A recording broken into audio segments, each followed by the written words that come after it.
सबसे पहले खुद का रिजल्ट देखा AIR-1 तो ठीक है, बट धीरे धीरे जैसे मैं लिस्ट विस्ट देखते गया तो 60-70 लोग दिख रहे लिस्ट में, तो थोड़ा तो शॉकिंग था कि 67 बंदों के AIR-1 थे इनिशियली। हाँ, तो उसमें थोड़ा शॉक हो रहा था कि क्या है ये, क्या तो कुछ तो थोड़ा तो सही नहीं लग रहा है। फिर धीरे धीरे चीज़ें बढ़ते गए, आगे सुप्रीम कोर्ट तक वगैरह मैटर शुरू होने लगा, तो तब पहले इनिशियली थोड़ा टेंशन आ रहा था कि क्या होगा, रीनीट वगैरह हो सकता है, पॉसिबिलिटी तो लग रही थी कुछ पॉइंट पे।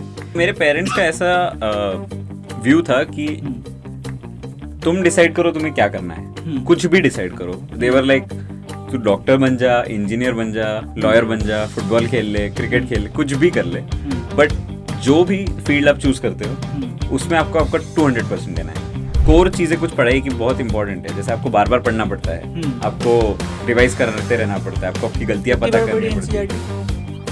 बायो की तो 20-25 बार से ऊपर ही पड़ी है।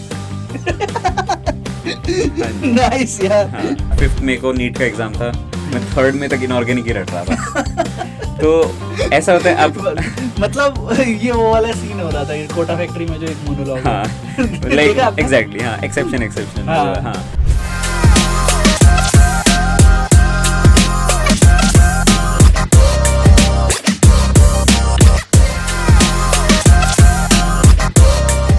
सो hello and welcome to season 2 of Med Talks. मैं हूं शिवा मौर्य, आप लोगों का होस्ट। तो इस बार भाई आप लोगों को हम लोगों ने नीट के कई सारे टॉपर्स से मिलवाया। पहले हम लोग वेद शिंदे से मिले, सक्षम अग्रवाल से भी हम लोग मिले, ठीक है, या फिर अभी आप लोग मिलेंगे क्योंकि हो सकता है ये पॉडकास्ट सक्षम से पहले आ जाए, ये भी पॉसिबिलिटी है। और हम लोगों ने काफ़ी सारे लोगों से बात करी, कुछ टॉपर्स जो थे जिनके 710 मार्क्स आए थे, जिनके 696 मार्क्स आए थे, जिनके 715 मार्क्स आए थे। पर आज हम आप लोगों के लिए एक ऐसे व्यक्ति को लेकर आए हैं जिन्होंने नीट 2024 का एक तरीके से क्या कहें कि मजाक ही उड़ाया है, क्योंकि एक एग्ज़ाम में किसी चीज़ को हासिल करने के लिए मैक्सिमम क्या आप हासिल कर सकते हैं, एक परफेक्ट स्कोर, और वो इन्होंने करके दिखाया। नीट 2024 में इन्होंने 720 में से 720 के स्कोर को अर्जित किया और AIR-1 को हासिल किया। हमारे साथ हैं आज शुभान सेन गुप्ता, जिन्होंने नीट 2024 में वो जो इम्पॉसिबल हुआ करता था उसको पॉसिबल करके दिखाया। तो शुभान, आपका बहुत बहुत स्वागत है। सो कैसे हैं आप? Thank you sir, thank you. बहुत अच्छा हो अभी तो। यार सर नो बोलो, शिवा बोलो। Thank you Shiva. तो यार अब तो एम्स दिल्ली आ गए हो। एक Yes. टाइम पर तो काफ़ी ज़्यादा डर का माहौल चल रहा था, जिसके बारे में भी बात करेंगे। अभी कैसा लग रहा है एम्स दिल्ली में? अभी तो बहुत ही बढ़िया लग रहा है। मतलब जैसे कि बोलते हैं हर नीट एस्पिरेंट का ड्रीम कॉलेज जो होता है इंडिया का, वहाँ मैं आ गया हूँ।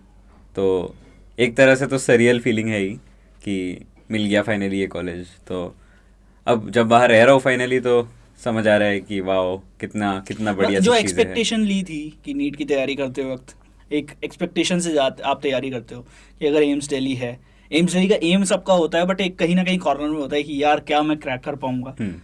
वो एक एम लेके जब आप सोचते थे एम्स दिल्ली के बारे में कि अगर मैं चला गया एम्स दिल्ली में तो क्या क्या एक्सपेक्टेशन थी, वो एक्सपेक्टेशन सारी फुलफिल हो रही है या उससे ज़्यादा या उससे कम? मैं तो कहूँगा उससे ज़्यादा ही, क्योंकि जैसे ही आप कॉलेज में घुसते हो आप हर बिल्डिंग का साइज़ देखते हो, आप पूरे कैंपस का साइज़ देखते हो, तभी आप हैरान हो जाते हो कि बाप रे हम कहाँ आ गए। और बाकी भी लाइफ बहुत बढ़िया है, प्रोफेसर्स सब बहुत हाई सीनियर प्रोफेसर्स है, खुद बहुत एजुकेटेड है, उन सालों से पढ़ा रहे हैं, एंड क्लासरूम्स, रिसर्च फैसिलिटी, सब स्टूडेंट्स पे एम्स बहुत ज़्यादा इन्वेस्ट करता है। तो वो सब चीज़ें देख के तो अच्छा लगता है।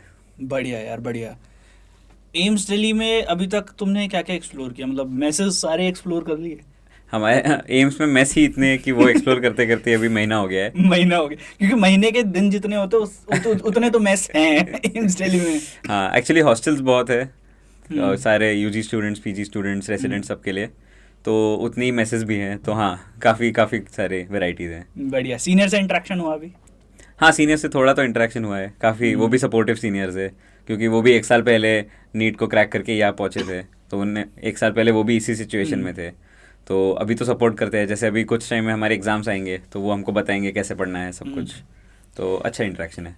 यार एक चीज और बताओ, AIR-1 आपका आया, जी। ठीक है, तो एक तो होता है कि किसी के कम मार्क्स आते हैं तो सब उसको कंसोल करते हैं, वो करते हैं। हम्म। कई बार ऐसा होता है जब आप एकदम जरूरत से ज्यादा कर देते हो ना, हम्म। तो लोग मजाक उड़ाते हैं, तो हाँ। वो हुआ क्या आपके साथ? हाँ, वो तो होता ही है। लाइक जैसे मेरे फ्रेंड्स में से भी सबको ऐसे तो लगता ही है एक पॉइंट पे कि हाँ ये तो अच्छे लगेगा, इनफैक्ट मुझे भी लगता ही था, पर सीधा परफेक्ट स्कोर आ गया तो देवर लाइक ये क्या कर दिया, ये तो मजाक कर दिया, ऐसे सब। तो वो एक हंसी नीट मजाक का तो एक चलते तरीके रहती से है। मजाक उड़ाते हैं। जी जी। अभी एम्स दिल्ली में आने के बाद मजा तो आ रहा है, हम्म। वो मजाक भी उड़ा रहे हैं। अच्छा एक चीज और यार, तुमसे अब ये सवाल तो पूछ ही सकते हैं, AIR-1 17 17 के 17 एम्स दिल्ली में जी। कैसा माहौल रहता है? माहौल तो बढ़िया होता है क्योंकि पहली बार जब सब एक साथ मिले थे AIR-1 हाँ सारे के सारे, जी, कैसा कैसा लग रहा था? सब मतलब खुशी थे कि देखने में कि वाह हमारे जैसे और भी है यहाँ पे। और सिर्फ ऐसी बात नहीं है कि 720 वाले ही थे कि हम्म। लाइक हमारे जैसे 16 और है, इवन जिन लोगों के 715 716 ऐसे स्कोर्स है, वो भी वेद एक तरह से शिंदे, देखे जाए बहुत हाँ, बढ़िया सक्षम स्कोर्स ही है। अग्रवाल। तो फर्स्ट डे पे ऐसा होता है कि आप आसपास देखते हो आपको सभी होशियार स्मार्ट लोग एंड यार जिन्होंने मेहनत करके क्रैक करके हम्म आए हैं नीट, वैसे ही लोग दिखते हैं, तो हम्म, थोड़ा ओवरवेलमिंग तो होता है या। वही वही वही, मतलब मेनली तो उन लोगों के भी 720 ही थे एक तरीके जी से, हाँ। क्योंकि मेनली आए तो उनके भी वही थे, बट हाँ जो हुआ है नीट के अराउंड वो सब चीज़ें अलग थी। हाँ। बढ़िया। तो अभी तक कुछ एक्सप्लोर किया दिल्ली में? दिल्ली में थोड़ा ही, ज़्यादा बार तो हमको बाहर जाने अभी फ़िलहाल देते नहीं है, बट एम्स थोड़ा में सा भी गए बहुत थे। स्ट्रिक्ट हो गए हैं। हाँ ये लोग मतलब 3 लोग आ चुके हैं अभी एम्स दिल्ली से। शुभान आए हैं, वेद शिंदे का पॉडकास्ट आप लोग देख चुके हैं, सक्षम अग्रवाल आए हैं। मतलब ये लोग 2 दिन पहले बता के रखते हैं एम्स दिल्ली में हॉस्टल में कि भाई हम जा रहे हैं कहीं। जी। वो बस ऐसा है कि हॉस्टल वार्डन वालों को हमारी चिंता रहती है फ़िलहाल, हम्म क्योंकि हम नए हैं उस कॉलेज में। हम्म, हमें कैंपस ही इतना बड़ा है कि हम कैंपस में ही गुम हो सकते हैं। हाँ। तो बेसिकली उनको बस पता रहना चाहिए कि हम कहाँ है। सोचो कैंपस के लिए तुम्हें गूगल मैप लगाना पड़ रहा हाँ है। जी हाँ। होता है। होता है, ये लाइक होता है आपको लिटरली। लिटरली एक कॉर्नर से दूसरे कॉर्नर जाने में ही 8 से 10 मिनट लगेंगे। तो आई थिंक पैदल जाने में तो पूरी वॉक हो जाती जी। है। बढ़िया। हाँ बिल्कुल। सही सही सही सही। तो अभी इधर उधर तो तुम अभी क्या ही घूमे हो, मतलब CP गए हो खाली हाँ ना? कनॉट प्लेस गए थे। कनॉट प्लेस गए हो, बढ़िया। अब थोड़ा बात करते हैं यार रिजल्ट के अराउंड। हाँ एक चीज है, मतलब मैंने सक्षम से भी पूछा था, मैंने वेद से भी पूछा था, सबके सब जो भी लोग थे रिजल्ट के टाइम पे कोई भी इंडिया में या अपने घर पे नहीं था। तो आप कहाँ थे? तो मैं भी घर पे नहीं था। मैं एक्चुअली ट्रैवल कर रहा था, मैं यूएस में था। हम्म अपने मेरे अंकल वहाँ रहते हैं, मैं उनके साथ था। हम्म, तो एक्चुअली उस टाइम पे तो किसी को एक्सपेक्टेड ही नहीं था कि इमीडिएटली रिजल्ट आ जाएगा। लाइक 14th की डेट थी, 14th ऑफ जून की, एंड मैं 12th ऑफ जून को वापस आने वाला था। तो मेरा प्लान था कि मैं रिजल्ट के टाइम नागपुर में ही रहूँगा, हम्म, बट 4th ऑफ जून को सुबह लाइक तब वहाँ तो सुबह थी, मैं उठा तो all of a sudden result था मेरे सामने। तो वो थोड़ा सरप्राइजिंग तो था, पर हाँ फिर धीरे धीरे सबसे बात होने लगी, पेरेंट्स से बात की, सब कुछ अच्छा माहौल था। माहौल तो अच्छा था। फिर उसके बाद इंटरव्यूज के कितने कॉल आए? काफी सो कॉल पाए आए। कि नहीं सो पाए? नहीं। क्योंकि और पूरा ही दिन निकल गया उस वो दिन तो, और दिन उसके या बाद रात? भी जी। पूरा ही मतलब काफी काफी टाइम लग गया फिर सारे सेटल होने में। मतलब मैंने देखा कि काफी सारे इंटरव्यूज जो है आपके उस टाइम ऑनलाइन ही हो रहे थे। हाँ क्योंकि इंडिया में आप नहीं थे, तो नहीं। ऑनलाइन अब इंटरव्यूज हो रहे हैं। तो उस टाइम पे कैसा लग रहा था कि यार सेम ही सवाल जवाब दिए जा रहा हूँ, दिए जा रहा हूँ, दिए जा रहा हूँ, दिए जा रहा हूँ, क्या चल रहा है? एक्चुअली उस मोमेंट पे तो मैं प्रोसेस ही नहीं कर पा रहा था क्या हो रहा है, क्योंकि हम्म मैं इतना शॉक्ड था। लाइक ओके मुझे पता था 720 आ रहे हैं, बट वो AIR-1 एक्चुअली सामने दिखने की फीलिंग जो है वो मतलब मैं बता नहीं पाता क्या फीलिंग है। तो मैं सही सोच ही रहा था क्या हो रहा है क्या हो रहा है, उतने में सारे इंटरव्यू हो गए मेरे।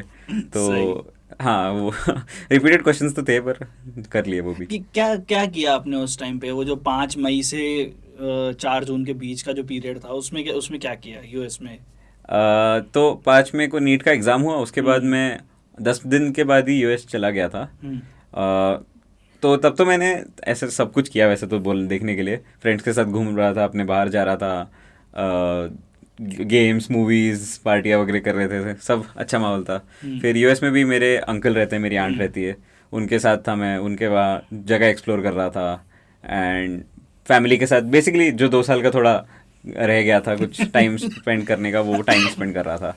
जो 2 साल की कसर थी वो उस टाइम हाँ, उन दिनों में निकाली। हाँ, काफ़ी दिनों से बढ़िया। मिला नहीं था सबसे, काफी दिनों वो से थोड़ा रिलैक्सिंग भी हो गया था। काफी रिलैक्स हाँ। उस टाइम पे मिला था। यस। सही यार, सही।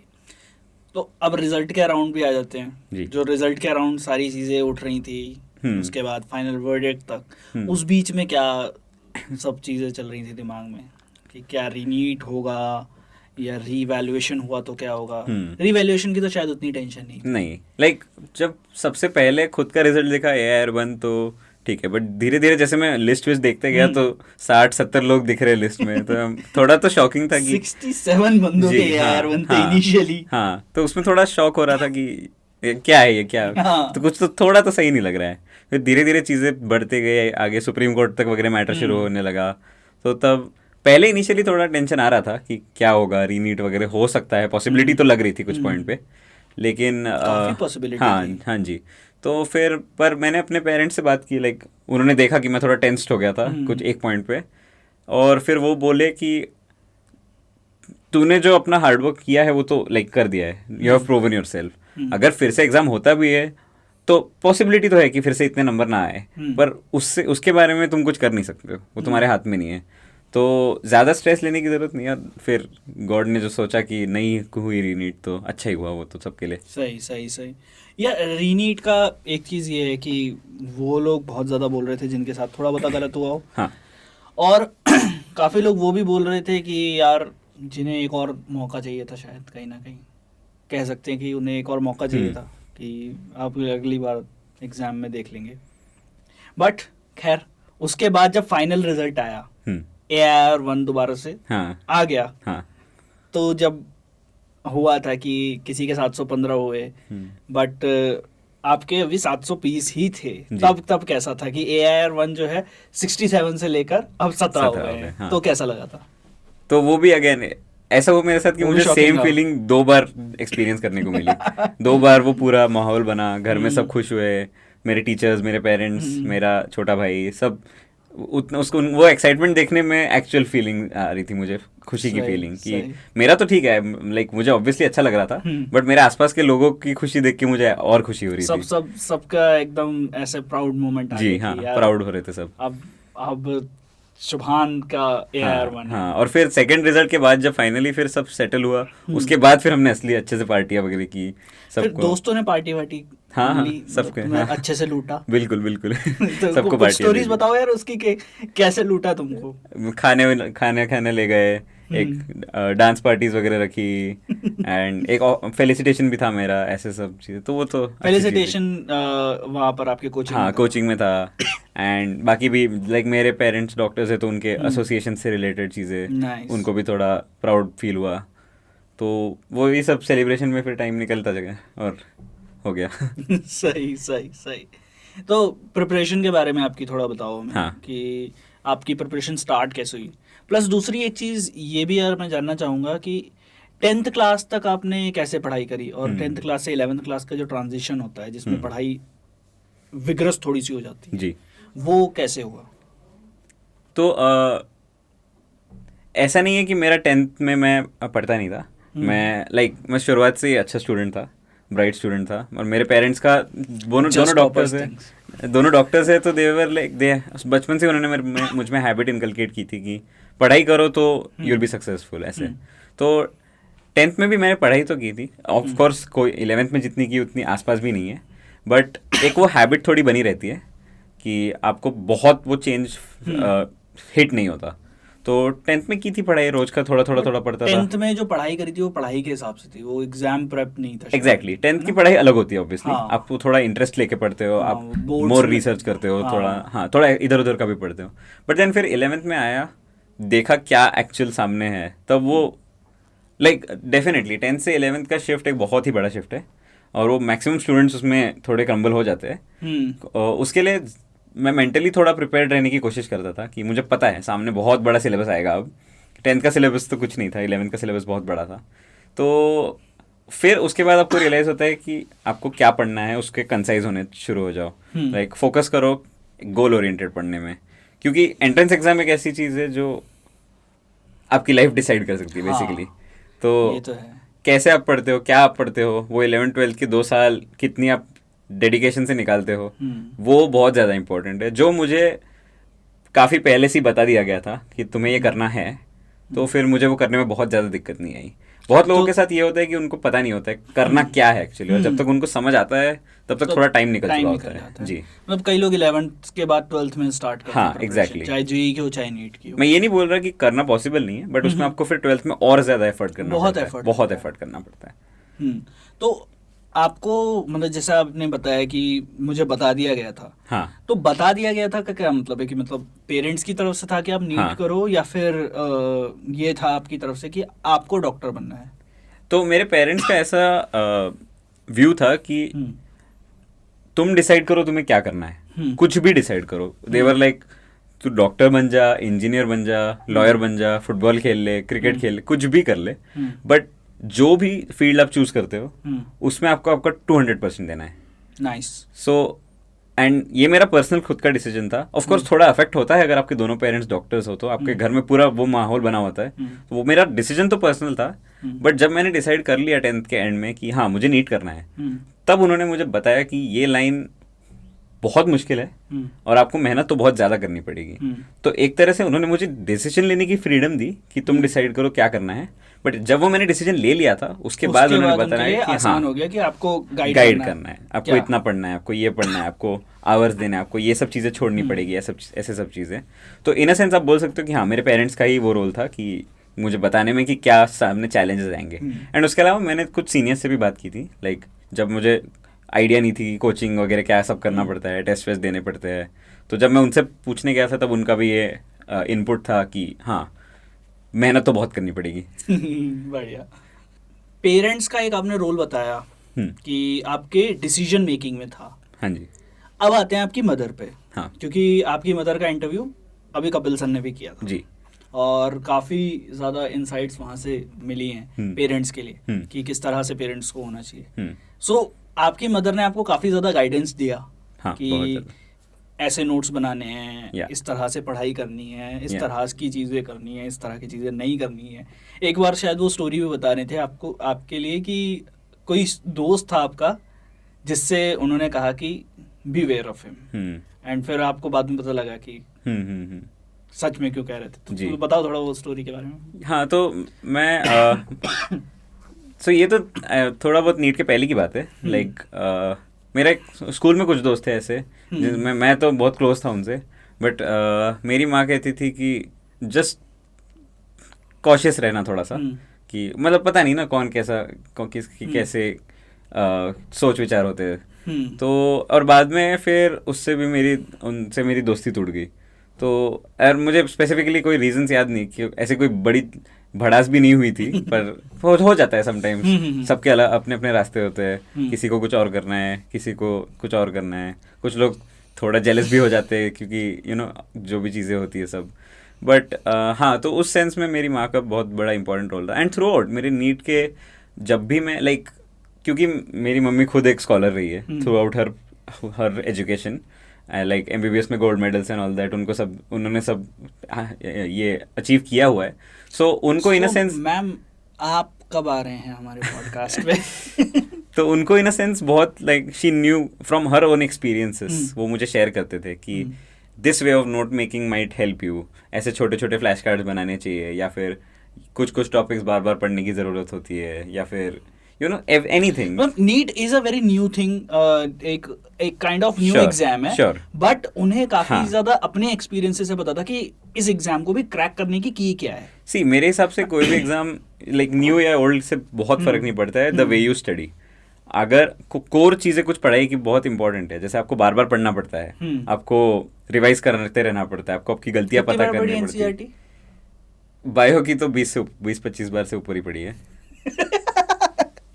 हाँ जी। नाइस यार। हाँ वो फिर एक पॉइंट के बाद आपको हर लाइनें रट खींचनी जानी पड़ती है। जी हाँ तो उस सेंस में मेरी मम्मी का बहुत इंपॉर्टेंट रोल था। लाइक मुझे कोई भी डिफिकल्टी ऐसा होती थी तो मैं या तो सबसे पहले अपने टीचर्स के पास जाता था, या फिर थोड़ा पर्सनलाइज हो तो फिर मैं अपनी माँ के पास जाता था। तो हर स्टेप पे उन्होंने गाइड किया है मुझे। Nice nice nice. टीचर्स के बारे में थोड़ा बात करते हैं। आपने कोचिंग करी थी एंड कोई बहुत ज़्यादा फैंसी जो बड़े बड़े नाम है वहाँ से कोचिंग नहीं करी आपने, जो लोकल मतलब वहीं पे नागपुर में जो बहुत फेमस है जी उनसे आपने कोचिंग ली? हाँ, तो वानखेड़े मैम थे मेरे फिजिक्स की टीचर, एंड प्रधान मैम से मैंने केमिस्ट्री पढ़ा है, एंड कोठारी मैम से बायोलॉजी पढ़ा है. सो मेरा तो ये ओपिनियन है कि कोचिंग का नाम ये डिसाइड नहीं करता कि वो आपको सिलेक्शन दिला सकते हैं कि नहीं. ये मेरा पर्सनल ओपिनियन है. नो डाउट एक ऑप्शन वो भी था जब मैं 10th एंड किया कि मैं कोई नेशन वाइड इंस्टीट्यूट कोचिंग का जाऊँ. नाम भी तो फैकल्टी से ही बनता है ना. हाँ जी, वो एग्जैक्टली तो मैं वही बोल रहा था. जैसे मेरे पास वो भी ऑप्शन था 10th के बाद कि मैं नॉन कोचिंग्स जाऊँ, पर मैंने जिन अपने नॉन सीनियर से बात किया, जिन जो उन टीचर्स के अंदर अंडर पढ़ चुके थे और उनको पता है, उनका अच्छा एक्सपीरियंस रहा था उनके साथ. तो इन द एंड वो मैटर क्या करता है कि आपका टीचर के साथ कितना अच्छा कनेक्शन बैठता है, वो आपकी प्रॉब्लम्स कितने अच्छे से समझ सकते हैं, वो आपके क्वेश्चंस कितने अच्छे से क्लियर कर पाते हैं, और वो मुझे यहाँ इन टीचर्स के पास मिला.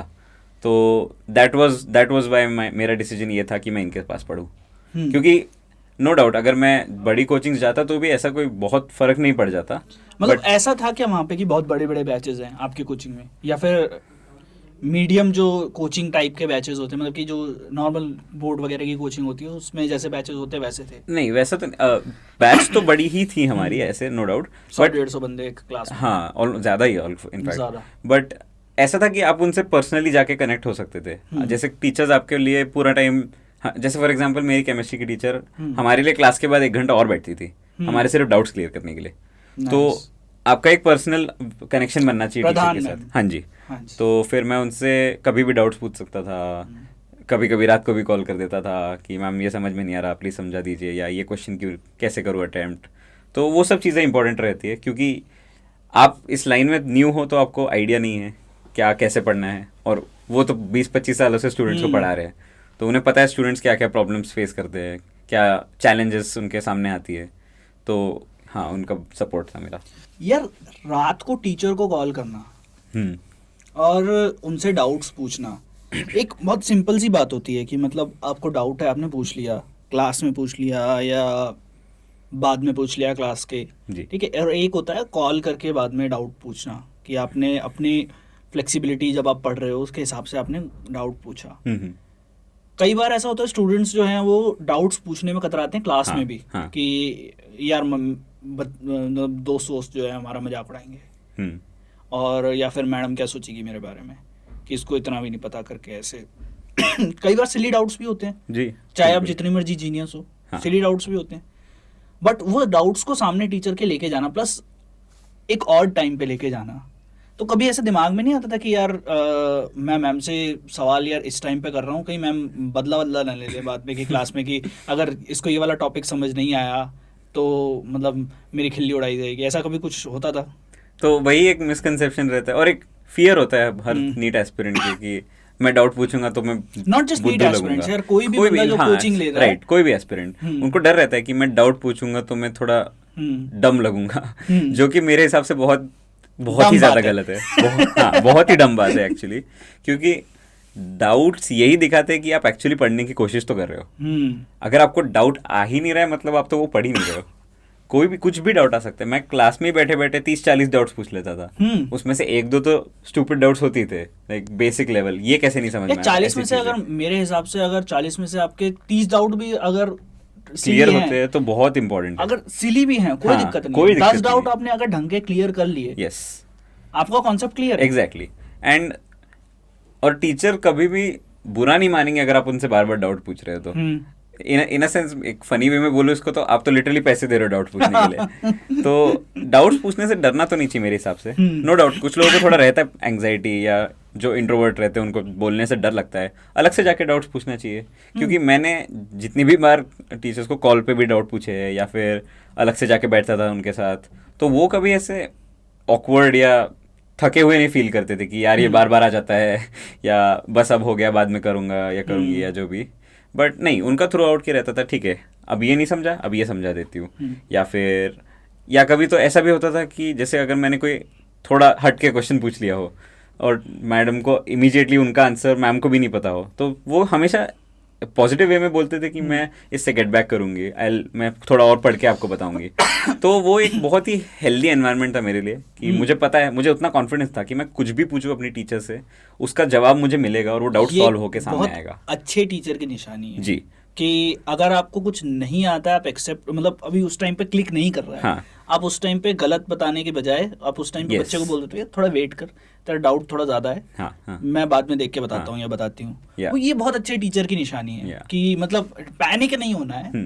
टीचर को भी एक सेंस चाहिए होता है कि यार मुझे पैनिक नहीं होना है। आप किसी को पढ़ा रहे हो, आपको मान लो उसने कुछ तगड़ा डाउट पूछ लिया, तो हो जाता है कई बार कि यार मुझे ऐसा डाउट नहीं आ रहा है, बट ये है कि अगर टीचर ऐसा करते हैं कि आपके डाउट को घर लेके जाते हैं, उस पर स्टडी करते हैं, उसको बताते हैं, तो ये बहुत अच्छे टीचर की निशानी है। हाँ, और मुझे तो लगता है कि कोई भी डाउट ऐसे सिली तो नहीं होता।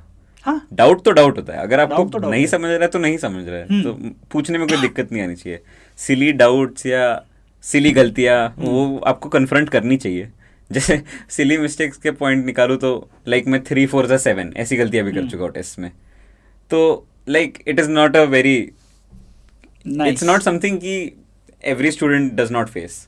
हर स्टूडेंट के साथ ये प्रॉब्लम्स होती है कि ये क्या गलती कर रहा हूँ मैं या क्या डाउट आ रहा है मुझे, पर इट्स ओके, इट्स फाइन, सबको प्रॉब्लम आती है। वो इंपॉर्टेंट ये है कि आप उसको कन्फ्रंट करो। डाउट हो तो पूछो अपने टीचर से, गलतियाँ हो रही है तो उसको लिख के रखो। तो वो सब चीज़ें बिल्ड करना इंपॉर्टेंट है। नाइस। जितना आप खुद के प्रॉब्लम्स या खुद के डाउट से भागोगे वो आप आगे आपको चैलेंज देगा। यही मेरा मानना है। नाइस। और जब डाउट्स आते हैं, डाउट्स आपने क्लियर कर लिए, उसके बाद आप उसको मतलब क्लियर करने के बाद उसका क्या करते थे? तो उसको लिख के रखते थे कहीं? हाँ, मोस्टली मैं वही करता था कि अपनी नोट्स में या फिर एनसीईआरटी की टेक्स्ट बुक में ही साइड में लिख लेता था कि आज मुझे इस टॉपिक से रिलेटेड नया कंसेप्ट पता चला, या फिर ये लाइन का मतलब ये था जो मैं गलत इंटरप्रेट कर रहा था। तो वैसे मैं लिख के रख लेता था ताकि फिर मैं नेक्स्ट टाइम जब उसे रिवाइज करूँ या नोट्स वापस पढ़ूँ तो मुझे अलग पेन में लिखा हुआ वो पॉइंट याद है, हाँ ये मैंने लास्ट टाइम गलती की थी या ये मुझे लास्ट टाइम क्लियर होके मिला था। ऐसे कर करके धीरे धीरे वो चीज़ें मेमोरी में रजिस्टर हो जाती है। भाई ये बहुत इंपॉर्टेंट चीज़ है, ये आप लोगों को सीखनी चाहिए, ये बात आप लोगों को नोट करनी चाहिए। ये पॉडकास्ट इसीलिए हो रहा है ताकि आप लोगों की हेल्प हो सके। एंड AR1 अगर आपको कोई चीज़ बता रहा है, मैं ये नहीं कह रहा हूँ कि आप इसलिए मानो कि AR1 बता रहा है, आप इसलिए मानो कि जो चीज़ बताई जा रही है वो एक्चुअल में प्रूवन फैक्ट है। एक्चुअल में उस चीज़ को क्योंकि मैं आप लोगों को कुछ भी बता सकता हूँ, कोई और टीचर आपको कुछ भी बता सकता है। जिस बंदे ने एक्चुअल नीट क्रैक किया अगर वो बताता है, सो उस एग्ज़ाम के पॉइंट ऑफ व्यू से वो सारी चीज़ें बहुत ज़्यादा इम्पैक्ट करती है। तुम बनाओ यार अपनी डाउट नोटबुक बनाओ, और अभी मिस्टेक नोटबुक की भी बात करेंगे। तो शुभान ये बताओ कि कॉन्सेप्ट पढ़ लिया, डाउट्स क्लियर हो गए, अब फिर आते हैं क्वेश्चन प्रैक्टिस पे। तो क्वेश्चन प्रैक्टिस कैसे करते थे आप? क्वेश्चन प्रैक्टिस का सबसे पहले तो मैं ये बोलूँगा, क्वेश्चन प्रैक्टिस के बिना नीट नहीं निकलता। वो one of the key aspects है आपके नीट प्रिपरेशन का। वो चीज़ क्वेश्चन प्रैक्टिस आपको पढ़ाई से एग्जाम प्रेप की तरफ, हाँ, वो जो डिफरेंस है उसको खत्म करती है। एग्जैक्टली। और तीनों सब्जेक्ट्स के क्वेश्चन प्रैक्टिस का अप्रोच मेरे हिसाब से अलग है, और वो अप्रोच आपका खुद का बिल्ड करना वो भी आप क्वेश्चन प्रैक्टिस से ही सीखते हो। तो जैसे सब्जेक्ट वाइज चलता हूँ, सबसे हार्ड सबको, हर नीट एस्पिरेंट का डर फिजिक्स होता है। मेरा कभी फिजिक्स डर नहीं था, क्योंकि मैंने स्टार्टिंग से ये हैबिट बिल्ड की कि मैं हर टॉपिक का कंसेप्ट पढ़ूंगा, उसके फॉर्मूले याद करूंगा, उन्हें मेमोरी में फिट करूंगा, थोड़ा समझूंगा कि क्या पढ़ क्या रहा हूँ मैं एग्जैक्टली, एंड फिर बहुत सारे उस पर क्वेश्चंस प्रैक्टिस करूंगा। ये बीट वो अब मेरे मॉड्यूल्स से रिलेटेड हो, लाइक मेरे कोचिंग मॉड्यूल से रिलेटेड, या कोई रेफरेंस बुक सॉल्व कर ली, या फिर कभी नीट प्रेप के क्वेश्चन सॉल्व किए। तो जितने ज़्यादा, एटलीस्ट 11th में तो मैं जितने ज़्यादा क्वेश्चंस हो सकते थे फिजिक्स में तो सॉल्व करते रहता था। करते जाओ एंड धीरे धीरे आप पहले तो नहीं जमेंगे, लाइक 60-70% के ऊपर करेक्ट परसेंटेज मेरा भी नहीं जाता था शुरुआत में, क्योंकि आपने अभी कंसेप्ट सीखा है। कैसे पता लगता था करेक्ट परसेंटेज? आप एक अप्रोक्सीमेशन समझ रहे, लाइक करते थे, क्वेश्चन प्रैक्टिस करते थे ना, उसके बाद आपको पता लग जाता था कितने सवाल गलत जैसे 50 क्वेश्चन किए तो 40-42 क्वेश्चन सही हो रहे, बाकी 8-10 गलत भी हो रहे हैं। तो होता है वो प्रॉब्लम, क्योंकि अभी आपने वो कंसेप्ट पढ़ा है, तो वो माइंड में जस्ट रजिस्टर हुआ है, वो फिट नहीं हुआ है। वो कंसेप्ट और क्वेश्चन प्रैक्टिस जब साथ में करोगे आप, तभी वो दिमाग में रजिस्टर होगा। तभी आप जब वो 3-4 महीने बाद उसको रिवाइज करोगे तो आपको सामने याद आएगा कि हाँ ये ऐसे अटेम्प्ट होता है। तो हाँ 11th में मैं बहुत हर टाइप के क्वेश्चंस प्रैक्टिस करता था फिजिक्स के। एंड फ्लक्स वगैरह समझने में कैसा था कि मतलब एक बार में सारे क्वेश्चंस आ गए थे या फ्लक्स नहीं नहीं, वही प्रॉब्लम है। आपको क्लास में भी सबसे पहले तो क्लास में बैठ के सुनना होता है, पर आपने एक बार सुन लिया तो उसके बाद आपको लगता है हाँ ठीक है मैंने समझ लिया, पर आप उतने पे रुक नहीं सकते हो। वही आपको घर जाके उसको फिर पढ़ना है, दोबारा पढ़ के उसमें नए क्वेश्चंस लगाने हैं। क्वेश्चन जब आप करोगे तब आपको एक्चुअली समझ आता है कि जो आपने सुना वो आपको समझा है या नहीं। सो उस सेंस में क्वेश्चन प्रैक्टिस को मैं बहुत इंपॉर्टेंस देता हूँ फिजिक्स में। और फिजिक्स में क्वेश्चन प्रैक्टिस लगा ली, ठीक है, फिर उसके बाद सपोज मैंने 50 में से 40 क्वेश्चन सही किए, बाकी 10 का गया, वो ज़्यादा इंपॉर्टेंट है। वो ज़्यादा इंपॉर्टेंट 40 आपको आज आ रहे हैं, वो आपको बाद में भी आएंगे, पर वो 10 पे फोकस करना बहुत ज़्यादा इंपॉर्टेंट था, जो मैं पहले नहीं करता था। बट धीरे धीरे जैसे जैसे मैं और करते गया मुझे रियलाइज हुआ कि मैं कर तो रहा हूँ क्वेश्चंस, पर उसका कोई पॉइंट नहीं हो रहा है क्योंकि मैं अपनी गलतियों को करेक्ट नहीं कर रहा हूँ। तो 12th में मैंने उस पर ज़्यादा फोकस किया। मैं देखता था कि हाँ आज ये गलत हुए, इन टॉपिक्स के क्वेश्चंस के रिलेटेड मैं कंसेप्ट फिर से पढ़ूंगा और अगली बार मैं उससे रिलेटेड क्वेश्चंस करूंगा। तो दैट इज़ हाउ मैं धीरे धीरे क्वेश्चन प्रैक्टिस को कम करते गया बट एफिशिएंट करते गया। सो उस सेंस में फिजिक्स का मेरा एक्यूरेसी बढ़ती गई हाँ उसमें। हाँ जी। तो एक चीज़ है कि जैसे ड्रंक मैन प्रॉब्लम है 11th क्लास का मोशन चैप्टर का, या फिर फ्लक्स प्रॉब्लम है जो इलेक्ट्रोस्टैटिक चैप्टर्स का ही है, जिसमें से कि एक क्यूब है, क्यूब में से फ्लक्स, इलेक्ट्रिक फील्ड लाइंस, उन सब चीज़ों में काफ़ी सारे डाउट्स बच्चों को आते हैं। बहुत, हाँ। ठीक है, मैं बहुत बेसिक चीज़ें इसलिए बता रहा हूँ क्योंकि ज़्यादा डिटेल में अभी नहीं जाएंगे। उन सब चीज़ों के लिए आपने अलग से कुछ तैयारी करी, मतलब जैसे अभी आप बता रहे थे कि आपने डाउट सॉल्विंग किया, बट एनसीईआरटी में जब आपने वो क्वेश्चंस किए, सो वो करने के बाद क्या उसके रिलेटेड एमसीक्यूज आपने ढूंढे कहीं से कि यार ये टॉपिक जो है इसमें ये मेरे को फंसा सकता है? मैं एग्जांपल दे रहा हूँ खाली ड्रंक मैन प्रॉब्लम वगैरह का। हाँ। कुछ ऐसे टॉपिक्स होंगे एनसीईआरटी के बैक एक्सरसाइज करने के बाद, या फिर वो मेरे को एक प्लेन वाला प्रॉब्लम याद आ रहा है जिसमें ईएमएफ जनरेट होता है अर्थ की मैग्नेटिक फील्ड की वजह से। सो वो सारी चीज़ें जब करते हो आप एक एनसीईआरटी की किताब से, तब आपको लगता है कि यार इससे रिलेटेड क्वेश्चंस तो मिलने चाहिए मुझे यार।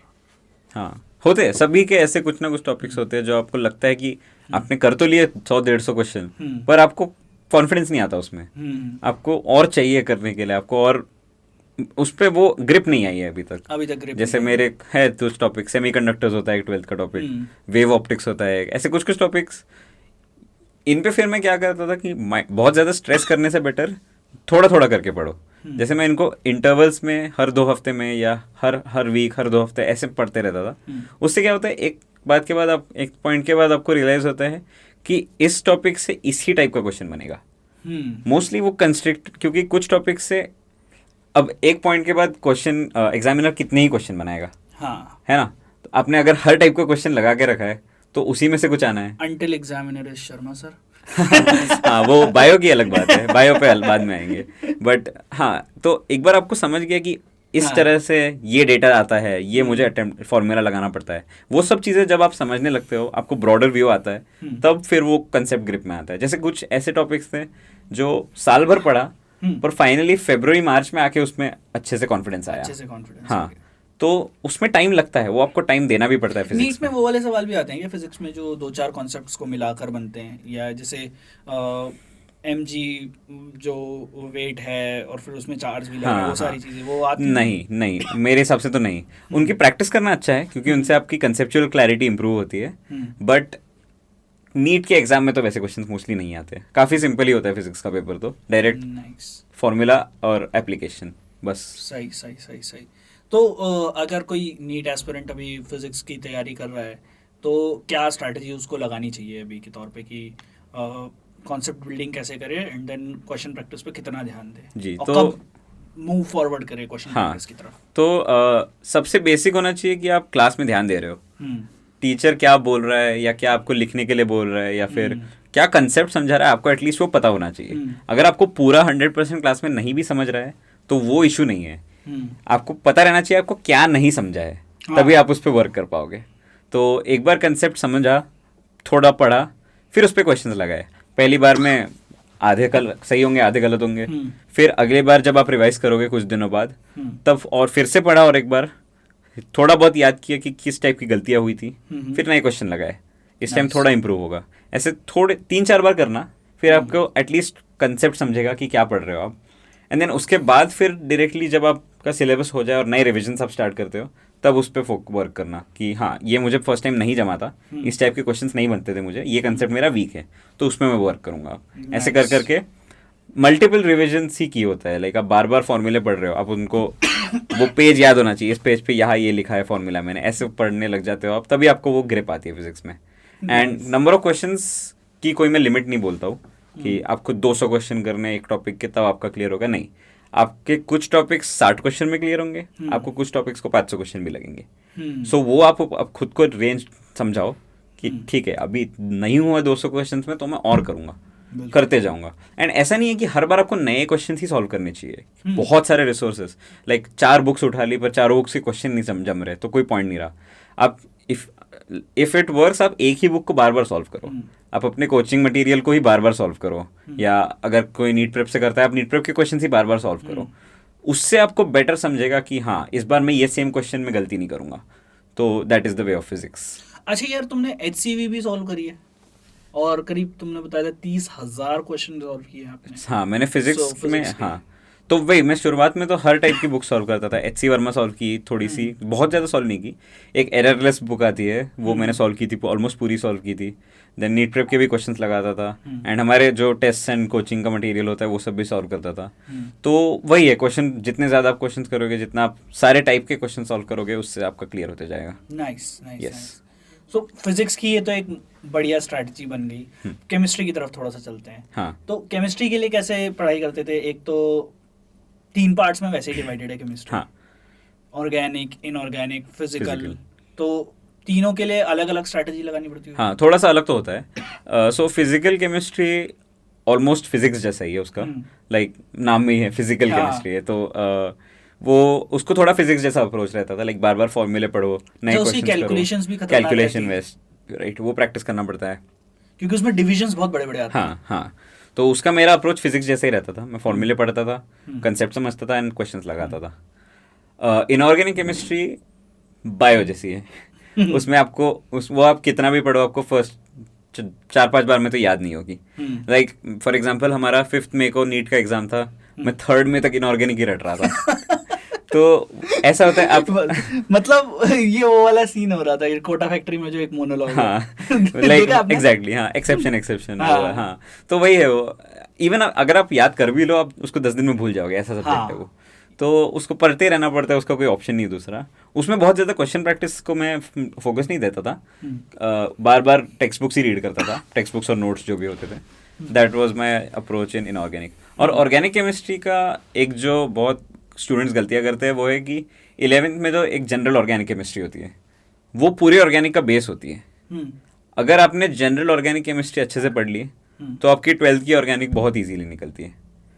ये तो हुई इनऑर्गेनिक की बात। और ऑर्गेनिक के बाद ऑर्गेनिक केमिस्ट्री के बेस की बात कर रहे थे हम लोग। हाँ, कि एक बेस जो होता है वो 11वीं में बन जाता है जी। तो अगर आप जनरल ऑर्गेनिक केमिस्ट्री पढ़ते हो तभी आपकी 12th की ऑर्गेनिक केमिस्ट्री स्ट्रांग होती है। वो एक गलतियाँ बहुत सारे नीट एस्पिरेंट्स करते हैं, जो मैं उन्हें बोलूँगा कि अवॉइड करो। तो उसके अलावा ऑर्गेनिक में भी एक अप्रोच होता है कि आप एक पॉइंट के बाद आपको, जैसे फॉर बहुत सारी रिएक्शंस होती है ऑर्गेनिक में, वो आप बार बार पढ़ते रहोगे, आपको वो याद हो जाएगी।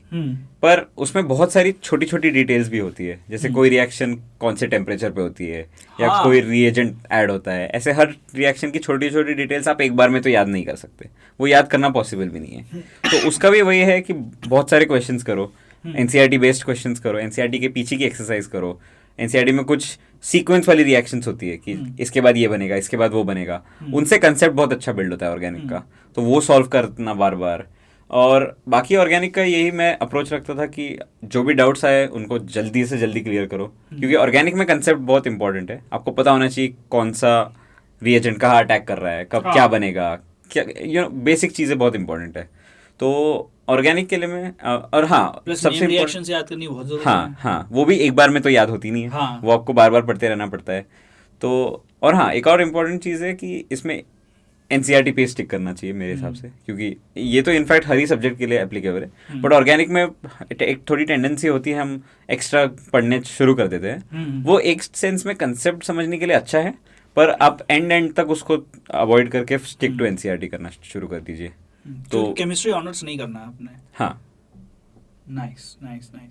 अब बायोलॉजी में आने से पहले मैं एक सवाल पूछना चाहूँगा कि केमिस्ट्री की एनसीईआरटी में कौन कौन से ऐसे टॉपिक्स थे जो प्योरली एनसीईआरटी पढ़े आपने? इनऑर्गेनिक केमिस्ट्री मोस्टली मैंने प्योरली एनसीईआरटी ही पढ़ी है, क्योंकि वो ऑलरेडी रटने में इतना टाइम लगता है, तो उसमें एक्स्ट्रा रटने का कोई पॉइंट नहीं है।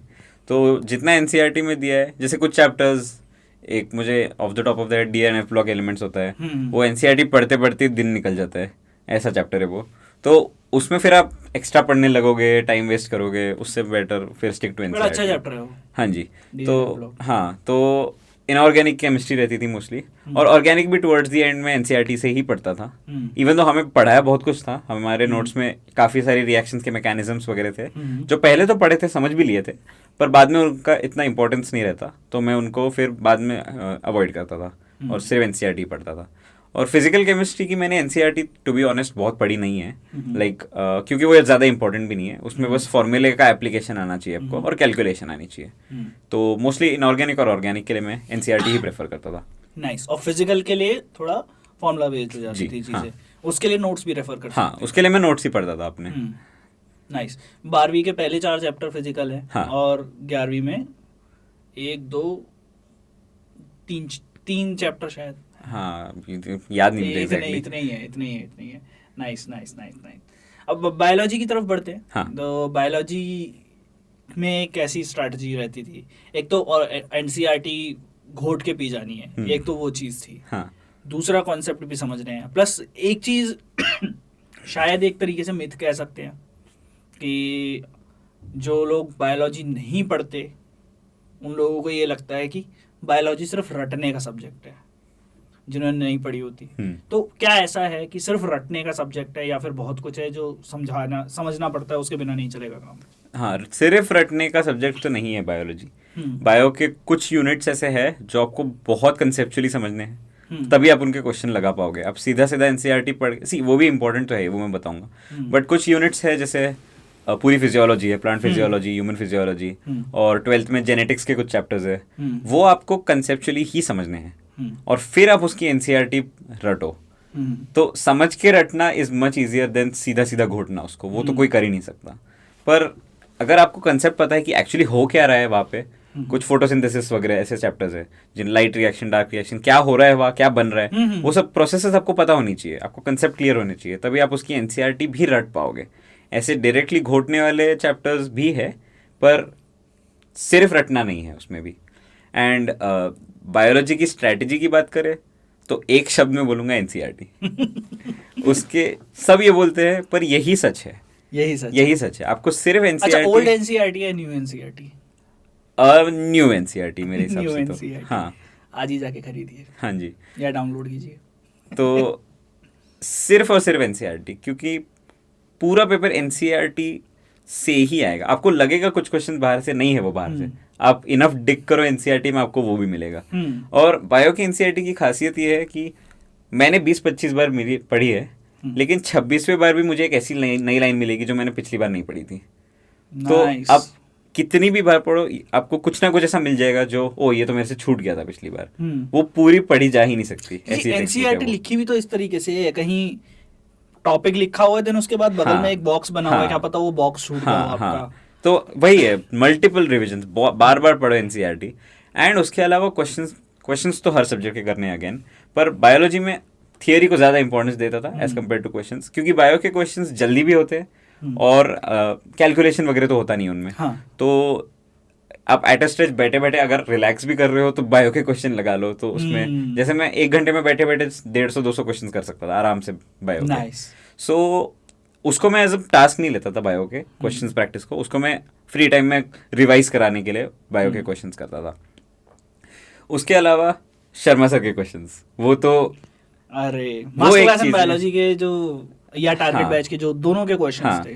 वो and even test series test के जो क्वेश्चंस थे, लाइक आपको लगता है आपने एनसीईआरटी पढ़ी है, इससे क्या ही नया क्वेश्चन बनेगा, बट एक नया पर्सपेक्टिव देते हैं उनके क्वेश्चंस, हम्म क्या किस तरह से आप ये एनसीईआरटी पढ़ रहे हो। जैसे आप कोई लाइन पढ़ रहे हो, आपको लग रहा है आप समझ गए हो, हाँ इसमें तो ये लिखा है, पर उसका जब नया वे से क्वेश्चन बनता है तब आपको रियलाइज, अच्छा ये ऐसे भी पढ़ा जा सकता था। हाँ तो वो सब चीज़ें बिल्ड करना, वो भी धीरे धीरे ही होता है। जितने ज़्यादा आप क्वेश्चंस करोगे, जितने आप ज़्यादा टेस्ट लिखोगे, एंड जितनी बार आप एनसीईआरटी ऑब्वियसली पढ़ोगे बार बार, तो एटलीस्ट 10-15 बार तो पढ़नी ही चाहिए एनसीईआरटी। वो तो मैं बेसलाइन बताता हूँ, उसके बाद आप कितनी भी बार पढ़ो काउंट नहीं करा, काउंट बिना किए 10 से 15 बार तो कम से कम पढ़नी चाहिए। पढ़ना ही चाहिए अंदर एनी Nice. सर्कमस्टांस। अब मैं ये भी जानना चाहूँगा, अच्छा ये उससे पहले एक चीज़ बताता हूँ। एनसीईआरटी की पढ़ने से एक स्टोरी याद आई। एक बंदा था जो क्या करता था, नहीं एक महिला थी जो क्या करती थी कि एनसीईआरटी पढ़ती थी and then after every reading she used to sign the NCERT. तो टीचर ने एक बार पूछ लिया कि ये क्या करते हो, आपके पेजेस पे एनसीईआरटी पे इतने सारे साइन क्यों हैं। सो शी टोल्ड दैट कि ये साइन इसलिए ताकि ये मुझे याद दिलाए कि मैंने एनसीईआरटी कितनी बार पढ़ ली, तो मैं अभी ये टॉपिक नहीं भूल सकती हूँ। एक मैं इंसिडेंट बताता हूँ, मेरी टीचर ने मुझे ये रिकमेंड किया था करने के लिए, ये अच्छा। एग्जैक्ट सेम चीज। Exact उन्होंने same बोला चीज़। था कि जितनी बार आप एक चैप्टर पढ़ते हो आप एक लाइन डालो, हम्म लाइक टैली मार्क्स लगाते हैं ना, Tally 1 marks। 2 3 4 5 ऐसे कर करके ये लाइन डालो, आपको पता रहना चाहिए, फिर आपको रियलाइज होगा कि अरे ये चैप्टर मैंने सिर्फ 3 बार पढ़ा है और मुझे पता नहीं इसमें से क्या क्वेश्चन बनेगा। नाइस यार, तो वो एक बहुत अच्छी स्ट्रेटेजी है जो स्टूडेंट्स इनकलकेट कर सकते हैं। उससे एक सेंस में आपको कॉन्फिडेंस भी आएगा कि हाँ यार ये चैप्टर तो मैंने एटलीस्ट 10 बार पढ़ चुका हूँ, तो ये अगर मैंने इस टेस्ट के लिए रिवाइज नहीं भी किया तो मैं कुछ तो क्वेश्चन निकाल ही लूंगा।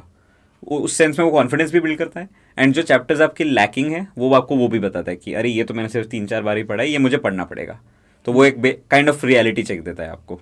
अच्छा यार, मैं एक चीज़ ये उन बच्चों के लिए पूछना चाहता हूँ जो 11वीं में जिन्होंने नहीं सोचा कि हम नीट की तैयारी करते हैं, 12वीं में उन्हें आके लगा कि यार हमें नीट प्रिपरेशन करनी चाहिए या नीट की तरफ जाना चाहिए, तो उनके लिए आप क्या कहना चाहोगे कि मतलब कि एनसीईआरटी में अब तक तो हम लोग ऐसे ही पढ़ते आए हैं कि नोट्स बना लो एंड देन नोट्स से पढ़ाई करो, अब बाद में फिर दोबारा एनसीईआरटी खोल के नहीं देखते, क्योंकि क्या होता है कि जब आप बोर्ड्स वगैरह के लिए पढ़ रहे होते हो आपके अपने नोट्स जो हैं जो आप बना लेते हो एक बार, आप फिर बाद में रिवीजन के लिए उन्हें रेफर करते हो। सो उनको क्या सजेशन देना चाहोगे जो अभी 11वीं या 12वीं, मतलब 11वीं कर चुके हैं, 12वीं में हैं, अब 2025 का नीट शायद देंगे, अब तो बहुत टाइम हो चुका है, तो 2025 का जो नीट देंगे तो वो कैसे एनसीईआरटी को बार बार पढ़ना शुरू करें, किस तरीके से एनसीईआरटी को बार बार पढ़ें। तो एक साल में दोनों एनसीईआरटी पढ़ना पॉसिबल है। ये कोई बहुत रॉकेट साइंस नहीं है कि आप नहीं कर सकते। अब मेरा 1 साल निकल चुका है, ऑफ कोर्स आपको टाइम बहुत ज़्यादा देना पड़ेगा, आपको उतना डिटर्मिनेशन चाहिए कि हाँ मैं रोज 6 7 8 10 घंटे जितना लगे बैठ के एनसीईआरटी पढ़ूंगा या पढ़ूंगी। पर एक वो आपको पता रहना चाहिए कि आप अपने आप को लिमिट करो कि मुझे इतना ही पढ़ना है। आप अपने टास्क बना लो कि आज मुझे 4 चैप्टर पढ़ने हैं एनसीईआरटी से, भले उसमें फिर 7 घंटे लग जाए, पर वो पढ़ना है। एंड ऐसे कर करके आप मल्टीपल रिविजन्स कर पाओगे। उसके अलावा दूसरी इंपॉर्टेंट चीज़ है, आप आइडेंटिफाई करो आपको कौन से चैप्टर्स नहीं आते या कौन से चैप्टर्स वीक है, क्योंकि जो आपको आता है उसको बहुत ज़्यादा बार पढ़ के कोई बहुत आप उखाड़ नहीं लोगे हाँ, तो जो आता है जिस पैराग्राफ, जैसे अगर ये पैराग्राफ आता है फिर से वही पढ़ रहे हो, नया तो कुछ मिल नहीं रहा है, फिर से पढ़ रहे हो नया कुछ नहीं मिल रहा, तो कोई पॉइंट नहीं है। आप आइडेंटिफाई करो, अगर टाइम की कमी है तो ये बोल रहा हूँ मैं, आप आइडेंटिफाई करो कि इस चैप्टर के 5 में से 3 टॉपिक आते हैं तो दो टॉपिक्स पढ़ो बार बार, या बाकी ये पूरा चैप्टर ही पेंडिंग है उस पर ज़्यादा फोकस करो। ऐसे कर करके आप अपना टाइम डिवाइड करो, अगर टाइम की कमी है तो। अगर टाइम है तो पूरे चैप्टर्स बार पढ़ने ही चाहिए रिपीटेड टाइम्स, बट जैसे जैसे एग्जाम पास आता है आप पूरा तो पढ़ नहीं सकते। लास्ट के 1 महीने में आप रोज पूरे 80 चैप्टर नहीं पढ़ सकते हो। तो तब आपको कंसाइज करना सीखना है कि कैसे मैं इतना बड़ा सिलेबस को इतने टाइम में कंप्लीट कर सकूं। उसके लिए इम्पोर्टेंट है आप शॉर्ट नोट्स बना लीजिए कुछ चैप्टरों के, कि इस चैप्टर में ये पॉइंट था। शॉर्ट नोट्स की डेफिनेशन क्या है? मेरे लिए शॉर्ट नोट्स की डेफिनेशन है जैसे फिजिक्स और केमिस्ट्री की बात करूँ अगर मैं, पूरा चैप्टर 2 पेज में, 2 पेज में, कितना भी लंबा चैप्टर हो। मेरे मतलब इलेक्ट्रोस्टैटिक्स, कई स्टूडेंट्स क्या करते हैं कि एक किताब रखी है सामने एनसीईआरटी, उसके बाद अपनी एक किताब बना लेते हैं। हाँ हाँ, नोट्स और शॉर्ट नोट्स में वही फर्क है, आप नोट्स में सब लिख रहे हो पर आप शॉर्ट नोट्स में सिर्फ उतना लिख रहे हो जो इम्पोर्टेंट है। और ये शॉर्ट नोट्स कितनी रिवीजन के बाद बनाने चाहिए? मैं पर्सनली फर्स्ट टाइम तो नहीं बनाने चाहिए, ये इंपॉर्टेंट है। जब आपको 2-3 बार या 3-4 बार आपने पढ़ा है वो टॉपिक और आपको पता है आप किस टॉपिक में गलतियां कर सकते हो या कौन से की कंसेप्ट्स है जो क्वेश्चन सॉल्विंग में अप्लाई होते हैं, वो आपको जब समझ आते हैं वो आप लिख के रखो। जैसे फॉर एग्जांपल आप अपनी भाषा में लिखो, मैं हिंदी में लिख लेता था कि इस क्वेश्चन टाइप में ये अटेम्प्ट करना है, यहाँ पे ये वाला फॉर्मूला भूल मत जाना। हाँ, ऐसे ऐसे सब सही है, लिख के रखो। सही है। तो उस सेंस में आपको पूरा का पूरा चैप्टर 1-1.5 पेज में जब आप लिखोगे, मतलब अपने ही नोट से यार, Exactly, उसमें आपके अंग्रेजी notes वगैरह से। करने की या कॉन्सेप्ट एकदम हाँ, वो करने की क्या हाँ, जरूरत है? आपको ये टीचर को नहीं देने हैं, ये आपके हाँ। खुद के नोट्स है। तो उसमें आप सो इन दी एंड जब आपको 20 पन्ने दिखते हैं और आप 20 पन्ने पढ़ के बोलते हो मेरा पूरा फिजिक्स हो गया, तब आपको एक्चुअल अच्छा लगेगा कि हाँ ये है टाइम सेविंग। नाइस। आपने 20-25 पन्ने रखे हुए सामने, सही। आपने 1 घंटे में पूरी फिजिक्स पढ़ ली, तो that is how you will be able to manage 80 chapters in last 1 week. यार मैं कहीं एक आईएएस का ना इंटरव्यू पर मतलब देख रहा था, तो उसमें ये हुआ कि यूपीएससी में आईएएस थे वो, यूपीएससी में उनकी रैंक थी 25। सो ही सेड, एंड यूपीएससी का और भी वास्ट सिलेबस हाँ होता जी, है। हाँ। अब इतना स्टोरी बता रहे हो आप तो मेरे दिमाग में स्टोरी आ गई। उन्होंने कहा कि यूपीएससी के एग्जाम के लिए उन्होंने अपने हर सब्जेक्ट के, 8 सब्जेक्ट होते हैं यूपीएससी में, हर सब्जेक्ट के 25-25 पेज के नोट्स बनाए थे। सब्जेक्ट के, मैं चैप्टर नहीं बोल रहा, सब्जेक्ट के 25-25 पेज के नोट्स बनाए। तो उन्होंने अपने फैकल्टी से बोला, जब उन्होंने फैकल्टी ने बोला कि यार तुम्हारी रैंक 25 है, कॉन्ग्रेचुलेशंस, तो वो बोलते सर 25 पेज के नोट्स बनाए, 25 रैंक आए, अगर 10 पेज के नोट्स बनाता तो शायद 10 रैंक आती। हाँ सही है। सो शॉर्ट नोट्स जितने कंसाइज हो, उतना होंगे better, उतना exactly. ज्यादा आपको बाद में रिवीजन करने में बेटर होगा। पर ये एक फैक्ट है कि वो शॉर्ट नोट्स कंसाइज आप तभी बना पाओगे जब आपने फर्स्ट 3-4 रिविजन्स में उसको अच्छे से पढ़ा हो, क्योंकि सब कुछ आप नहीं लिख सकते उसमें, ये फैक्ट है। Nice. आपको सिर्फ उतना लिखना है जिसमें आप टेंडेंसी रखते हो गलती करने की, या कोई आपको नया कंसेप्ट पता चलता है तो। बिल्कुल। हाँ, तो यार रिवीजन के बारे में अब अगर हम बात कर ही रहे तो अभी ये भी हम जानना चाहेंगे कि रिवीजन कैसे की जाए। पहले जब आप पहली बार किसी चैप्टर को पढ़ते हो तब कैसे रिवीजन की जाए, प्लस दूसरी तीसरी बार जब आप थोड़ा बहुत उस चैप्टर से फेमिलियर हो गए हो तब उसकी रिवीजन कैसे की जाए। हाँ, तो जब 12th का सिलेबस पूरा कंप्लीट होता है, जैसे हमारा अक्टूबर-नवंबर के आसपास सिलेबस कंप्लीट हुआ था तीनों सब्जेक्ट्स का, उसके बाद जब आप फर्स्ट रिवीजन उठाते हो आपको आधे चैप्टर तो क्लियर ही नहीं थे। हाँ। कि यार ये पढ़ा तो था बट कहाँ गया पता नहीं। कहाँ गया पता नहीं। लाइक मैं मेरा बता तो 11th के फिजिक्स के बीच के कुछ चैप्टर्स आते हैं, लाइक सेकेंड हाफ के, तो वेव्स हो गया, सिंपल हार्मोनिक मोशन, ऐसे चैप्टर्स मैं कंप्लीटली ब्लैंक हो गया था उसमें कि मुझे याद ही नहीं है। मोशन और वेव्स, हाँ, 11th क्लास का बहुत ही हाँ, खतरनाक चैप्टर। हाँ जी, कैसे तो याद रहेगा? याद ही नहीं, एग्जैक्टली याद ही नहीं। पढ़ा तो था जब चैप्टर चल रहा था तब अच्छा पढ़ा था और टेस्ट में भी अच्छे नंबर आए थे। लेकिन अब मैं देख रहा हूँ तो मुझे फॉर्मूला एप्लीकेशन याद नहीं आ रहा या टेस्ट में गलतियाँ हो रही है उसमें, तो तब ऐसा लगता है कि इतना सारा सिलेबस मैं कैसे करूँगा। ये ट्रेन आगे जा रही है, फ्रीक्वेंसी आ रही है कि हाँ, नहीं आ रही है कि नहीं, एग्जैक्टली ऐसे ही होता है। तो फिर धीरे धीरे खुद को समझाया कि देखो करना तो है। तो अब फिगर आउट करो कि मैं क्या करता था, 1-1.5 महीने के साइकिल्स रखता था कि मुझे 1.5 या शुरुआत में 2 महीने के, तो जैसे अक्टूबर में कंप्लीट हुआ तो अक्टूबर से दिसंबर के अंदर मुझे पूरा सिलेबस एक बार तो एटलीस्ट रिवाइज करना है। नाइस। सो उसके लिए मैंने क्या किया कि पहले ये चैप्टर्स लिख लिए जो मेरे वीक है या जिनको मुझे ज़्यादा टाइम देना है, और उन पे मैंने पहले टाइम दिया, ज़्यादा टाइम दिया, और ज़्यादा क्वेश्चंस प्रैक्टिस किए, ज़्यादा बार वो टॉपिक्स पढ़े, ज़्यादा डाउट्स पूछे उससे रिलेटेड। हाँ जी, तो और उनको टीचर्स से कन्फ्रंट किया कि मैम ये टॉपिक या ये कंसेप्ट फिर से बता दो, या फिर इनके क्वेश्चंस कैसे अटेम्प्ट करो जम नहीं रहे तो इनकी थोड़े कुछ नया असाइनमेंट दे दो, वो दे देते थे। तो ऐसे कर करके मैंने किया और फिर बाद में मैं उन चैप्टर्स पाया जिन पे मेरा कॉन्फिडेंस था। नाइस। तो ये मेरी पहली रिवीजन हुई। रिवीजन की स्ट्रैटेजी में ये बोलता हूँ कि आपने पहली बार नोट्स बनाए, क्लास में जो भी आपको बताया जा रहा है वो सब नोट्स बनाए, या एनसीईआरटी में आपने एनोटेट करके रखा है कि यहाँ पे ये पॉइंट इंपॉर्टेंट था या इसको हाईलाइट करके रखा है, आप उन्हें पढ़ो। आप अपने नोट्स को 2-3 बार पढ़ो, हम्म, तब आप शॉर्ट नोट्स बनाना शुरू करो कि छोटे छोटे पॉइंट लिखना इंपॉर्टेंट है। एंड उसके अलावा आप एनसीईआरटी की रीडिंग्स लगाओ, मल्टीपल रीडिंग्स लगाओ। हाँ, और क्वेश्चन प्रैक्टिस इस टाइम पे ऐसी होनी चाहिए जो नीट ओरिएंटेड हो। जब आप फर्स्ट टाइम चैप्टर पढ़ रहे हो तब आप लगा सकते हो, अब जेई के मैंने जेई के भी क्वेश्चन सॉल्व किए थे, तो वो सब आप क्वेश्चंस करो। बट जब आपका एग्जाम पास आना शुरू होता है तब आप गोल ओरिएंटेड क्वेश्चन प्रैक्टिस करो, मतलब एनसीईआरटी बेस्ड क्वेश्चंस, एनसीईआरटी के इंटेक्स्ट क्वेश्चंस या फिर नीट प्रेप से क्वेश्चंस जो भी हो वो सॉल्व करना। और तब मैं क्वेश्चन प्रैक्टिस थोड़े कम भी करता था, क्योंकि बस वो ब्रशअप के लिए होना चाहिए कि हाँ चैप्टर पढ़ लिया, टॉपिक्स मोस्टली सब याद ही है, क्वेश्चंस थोड़े कर लिए तो ठीक है, अब वो हो गया क्लियर। अब जिन चैप्टर्स में दिक्कत आती थी उनमें फिर ज़्यादा क्वेश्चंस करता था। nice. तो ये ऐसा में मेरा फर्स्ट रिवीजन में दिसंबर तक कंप्लीट किया, ऑलमोस्ट मिड दिसंबर या एंड दिसंबर तक। एंड देन उसके बाद मैंने मंथली साइकिल्स बना लिए कि मैं एक मंथ में एक रिवीजन कंप्लीट करूंगा पूरे सिलेबस की। तो जैसे अगर सिंपल मैथ्स करें तो 30 डेज पकड़ लो, 30 डेज में 80 चैप्टर्स, तो पर दिन का ऑलमोस्ट 2-2.5 चैप्टर करने हैं। कुछ दिन 2 चैप्टर अगर चैप्टर बड़ा हो, कुछ दिन 3 चैप्टर अप्रॉक्सीमेटली। उस हिसाब से मैंने सोच लिया कि जैसे आज फोटोसिंथेसिस कर लूंगा बायो से, केमिस्ट्री से ये कर लूंगा, फिजिक्स से एक कर लूंगा, ऐसे कर करके रोज रोज रोज थोड़ा करते गया। फिर और एक रिवीजन हो गई, फिर अगली रिवीजन कर ली। तो ऐसे जब आप बार बार करते रहोगे, एक पॉइंट के बाद आपको जब आप शेड्यूल बनाओगे आपको रियलाइज होगा ये चैप्टर पढ़ने की जरूरत ही नहीं है, हाँ। ये मेरा हो गया है, ये इसमें कुछ भी क्वेश्चन पूछ लो मैं निकाल लूंगा। तो उसके बाद फिर और छोटे छोटे करते गया, फिर मैं 15-15 दिन में रिवाइज करता था। तो वही है, मेरी माँ ने ही बताया था मुझे कि आपके मल्टीपल रिविजन्स होने चाहिए।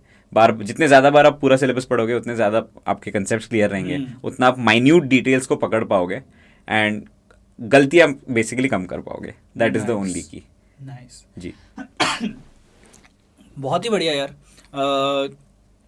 फिजिक्स केमिस्ट्री बायोलॉजी की आपकी स्ट्रैटेजी हमने जानी। होपफुली जो भी स्टूडेंट्स ये वीडियो देख रहे हैं या ये पॉडकास्ट अभी सुन रहे हैं स्पॉटिफाई वगैरह पे, सो उनको काफ़ी हेल्प मिलेगी कि इस तरह से स्ट्रैटेजी बनाई जा सकती है। अच्छा, मेरे को एक लास्ट पोर्शन एजुकेशन स्ट्रैटेजी में एक चीज़ ये पूछनी है। जब आप सेकेंड या थर्ड टाइम एनसीईआरटी पढ़ते हो तो टेक्स्ट के साथ साथ जो पॉइंट्स टू पॉन्डर है, हाँ। जो ब्लू बॉक्स है या येलो बॉक्स है, वो सब भी साथ में एक साथ सारा पढ़ते हो? Yes. या फिर वो सब पूरा का पूरा पढ़ना चाहिए। ऐसा नहीं कि इस बार ये पढ़ता हूँ उस बार वो पढ़ूंगा, इस बार के लिए ये छोड़ दो, ये इंपॉर्टेंट नहीं है, पढ़ा नहीं है, ये बाद में देख लेंगे। नहीं, पढ़ना है तो पूरा पढ़ो, पूरा पढ़ो। फिर आप फिगर आउट करो कि आपको क्या फिर से दोबारा पढ़ना है Nice. या क्या आप छोड़ सकते हो। बढ़िया। पर आपको पता रहना चाहिए कहाँ क्या दिया हुआ है एटलीस्ट। बाकी शुभान, thank you very much for joining us. Thank you so and much. काफ़ी मज़ा आया यार आपके साथ बात कर। थैंक यू सो मच, मुझे भी बहुत मज़ा आया एंड ऑल द बेस्ट सभी नीट एस्पिरेंट्स को।